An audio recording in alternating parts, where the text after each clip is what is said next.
আচ্ছা, এটা কার বাসর রাত? এটা হলো যে কোনো এক বরের বাসর রাত। আপনি এখানে কি করছেন?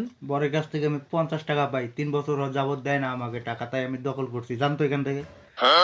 না, আপনি কি এখানে অনশন ঘটাচ্ছেন? জি, আমার টাকা দেয় না কেন? কেন টাকা দেবে না? 50 টাকা নিল, নিয়ে ডার্বি সিগারেট নিল। যখন 50 টাকা প্যাকেট ছিল তখনই নিছে, এখন 80 টাকা প্যাকেট হয়েছে, এখনো আমার টাকা দেয় না। আমি তো দেবো? তো আপনি কি করতে চাচ্ছেন?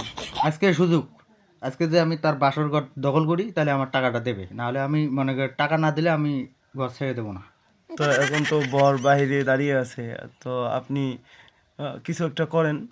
কিছু করার নাই ভাই, যদি আমার টাকা না দেয় তাহলে ওই যে বর আর কোনে ওই যে খাটের তলে থাকবে, আমি খাটের উপরে শুয়ে থাকবো। এটা বাস্তবতা। তো আপনি দেখি তো মনে করেন সব জায়গাতেই এইরকম করেন, অনশন ঘটান। জি, আমার টাকা দেয় না কেন? হ্যাঁ, পাগলামি দেহ।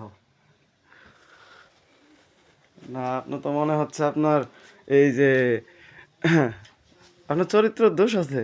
না ভাই, এখানে কিছু করার নাই, আমার টাকা না দিলে কাজ হবে না, জানতো ভাই। সময় নেই, জান।